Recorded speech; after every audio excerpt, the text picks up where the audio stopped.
Assalamualaikum warahmatullahi wabarakatuh. Semangat pagi. Kali ini saya akan membahas soal OSN Biologi tahun 2020 khususnya untuk nomor 3. Mari kita bahas soalnya terlebih dahulu. Nah, di sini soal memperlihatkan bahwa sel eukariot itu dibutuhkan 3 tipe siklin agar siklus sel ini dapat berlangsung dari G1S siklin, S siklin, dan M siklin. Pada grafik di bawah ini nih ya grafiknya. Ada 3 tipe siklin itu dilambangkan dengan huruf S, Y, dan Z. Jadi G1S-nya ini nanti ada di X, Y, dan Z-nya ini. Nah, setiap tipe siklin bertanggung jawab untuk mengatur mulainya fase-fase dalam siklus. Nah, fasenya itu ada A, B, C, D, A. Nah, itu tuh ya. Nah, berarti intinya adalah yang diketahui. Jadi kita akan tulis diketahui dulu. Diketahuinya, X, Y, dan Z ini adalah tipe siklinnya. Nah, tipe siklinnya, berarti titik pemeriksaan atau titik pemeriksaannya. Di mana titik pemeriksaan itu ada G1S, yang kedua ada S, yang ketiga ada G2M. Nah, ini pertama X, Y, Z. Selanjutnya A, B, C, dan D ini adalah fase siklus sel. Dimana kita sudah tahu dong fasenya siklus sel itu ada G1, S, G2, dan mitosis atau fase pembelahan. Nah, oke, di sini ya saya tuliskan dulu dari fase G1, fase S, fase G2, dan ada fase pembelahan atau mitosis dalam huruf M. Nah, ini oke. Nah, selanjutnya kita harus menganalisis nih pernyataan A, B, C, dan D apakah benar atau salah. Untuk membahas pernyataan ini kita harus tahu dong ilmunya dulu. Yuk kita pelajari apa saja sih siklus sel itu. Siklus sel ini dibagi menjadi 3 tahapan. Yang tadi sudah kita lihat ya. Itu ada tahap interfase, di mana nanti dia ada G1, ada S, ada G2. G1 itu apa? Growth yang pertama. Nah, di dalam fase interfase ini, growth pertama itu terdapat yang namanya pembesaran ukuran sel. Kenapa? Ya namanya juga sel ketika akan membelah itu harus membesar dulu. Membesarnya sel ini dikarenakan organela yang ada di dalamnya itu disalin, dibentuk lagi. Untuk apa? Sel yang induk itu juga harus sama dengan sel anaknya bekalnya. Kalau dia di situ ada retikulum endoplasma, ya di sel anaknya harus ada retikulum endoplasma, baik kasar maupun yang halus.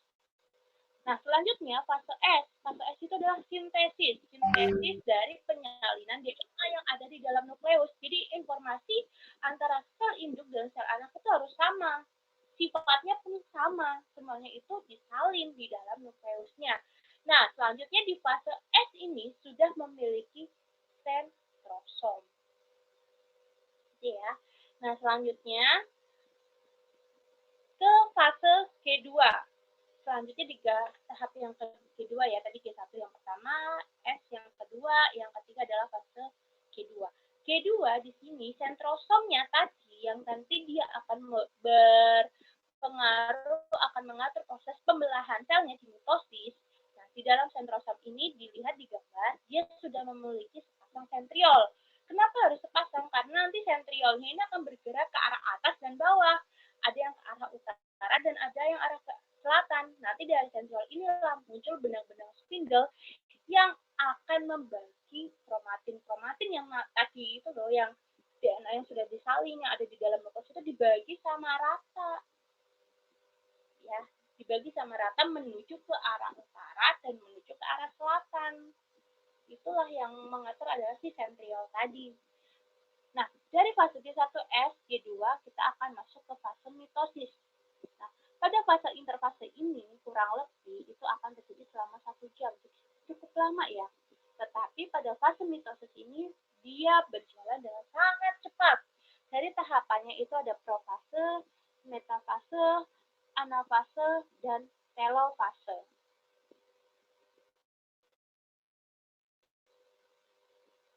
Nah, di sini kita bisa memahami. Memahaminya gimana? Nah, memahaminya adalah bahwa di dalam setiap siklus sel ini itu pasti dia memiliki yang namanya titik pemeriksaan. Titiknya pemeriksaan yang pertama adalah G1S. Jadi sebelumnya ini ya, sebelumnya masuk ke tahap sintesis itu dia ada pemeriksaan G1S. Yang kedua, ada titik pemeriksaan yang kedua nih. Titik pemeriksaan G2. Dan ada titik pemeriksaan M. Nah, yang kedua ini adalah titik pemeriksaan sebelum masuk ke G2 ini ya, ada titik pemeriksaan S. Nah, yang di sini ketika fase mitosis itu ada titik pemeriksaan G2M. Nah, titiknya di situ. Nah, regulasi kontrol siklus sel nanti di setiap pintu-pintunya yang ada 3 ini itu ada suatu protein yang meregulasi dan yang mengontrol, yaitu siklin dan kinase bergendong siklin atau biasa disebut juga dengan CDK. Ini ya proteinnya ya, ada siklin atau C biasanya kita sebut. Nah, selanjutnya protein yang kedua adalah siklin dependent, ini kurang D ya. Siklin dependent kinase. Siklin dependent kinase atau CDK. Di mana nanti ketika siklin CDK ini akan masuk, akan bergabung, dia akan menjadi suatu kompleks yang namanya MPF. Nah, MPF ini atau biasa disebut juga kompleks CCDK. Nah, dalam bahasa lain itu biasanya juga disebut dengan APF, APC. Oke, sampai sini. Nah, si MPF ini dia adalah faktor pendorong kedewasaan kompleks siklin dan CDK memicu lewatnya sel melalui pemeriksaan yang kedua, G2. Nah, atau titik pemeriksaan S ini untuk memasuki fase mitosis. Nah, di sini ya kalian lihat ya, sebelum masuk ke ini ya, sebelum masuk ke fase mitosis, ini kan mitosis. Nah, di sini ada fase di mana CDK dan C ini akan bergabung menjadi suatu kompleks atau biasa disebut juga dengan APC atau MPF, Maturating Promoter Factor. Nah, dari sini berarti sel akan siap menuju ke fase mitosis atau fase pembelahan yang di dalamnya ada profase, metafase, anafase, dan telofase. Yuk kita terapkan ilmu kita ini ke dalam soal. Nah, dari soal kita sudah bisa melihat bahwa tadi ya ada aktivasi CDK.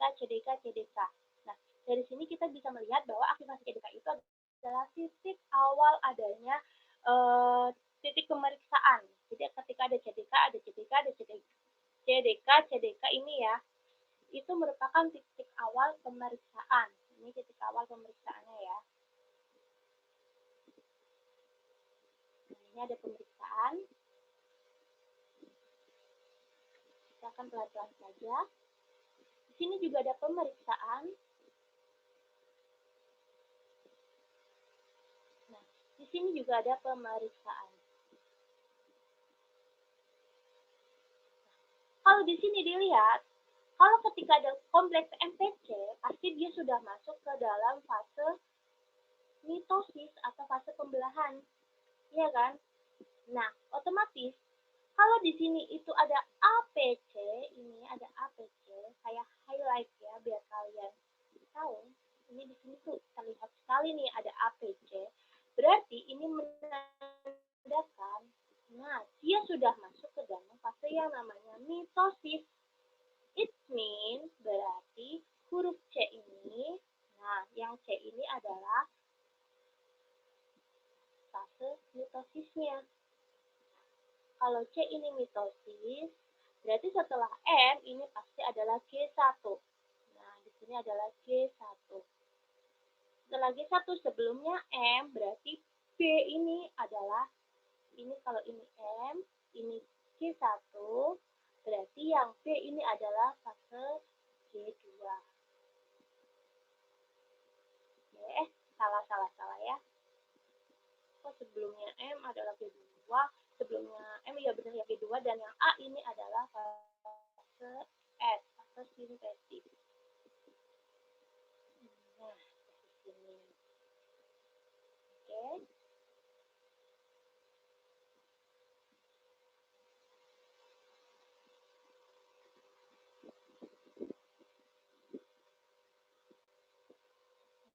Dari sini kita bisa melihat bahwa untuk yang S ini adalah titik pemeriksaan S, ya kan? Untuk yang Y, G2 menuju ke M, berarti dia adalah fase dari G2 M sequence, dan yang Z ini adalah G1. Oke. Dari sini sudah bisa dipahami? Insya Allah ya. Berarti pada huruf E, pada grafik mempresentasikan G1S. Nah, ini ya. Ini salah, ya kan? Karena yang S itu merupakan titik. Nah, X ini adalah titik pemeriksaan S.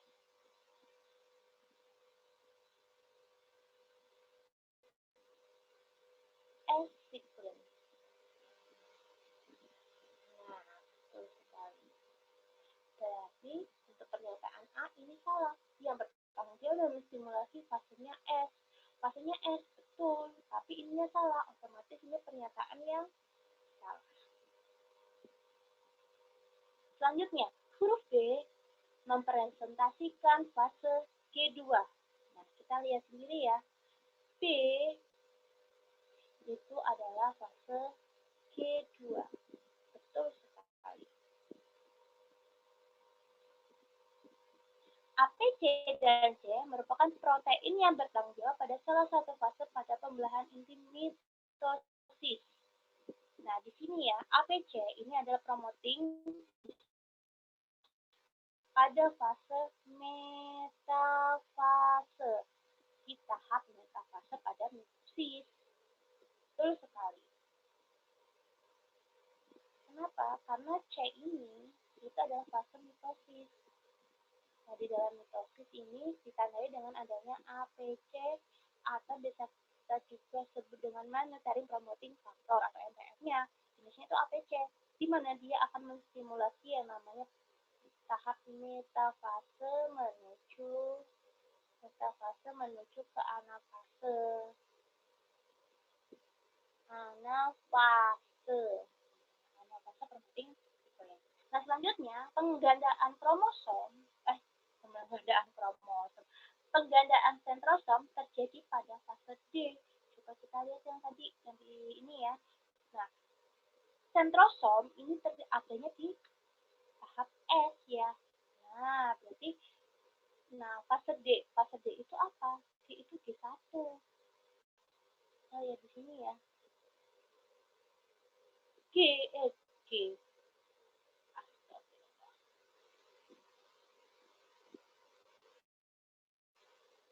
Fase D, B, C, D. D itu adalah G2. Oke.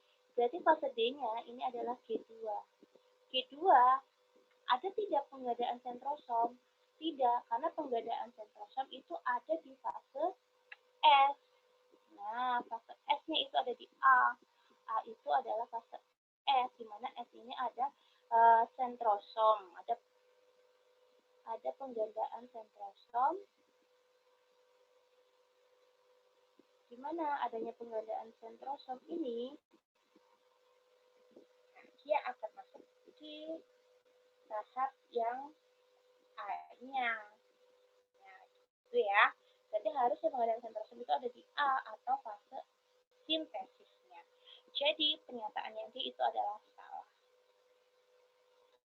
Kesimpulannya, untuk jawaban yang nomor 3 adalah A itu salah, B itu betul, C itu betul, dan D itu salah. Oke, terima kasih. Wassalamualaikum warahmatullahi wabarakatuh.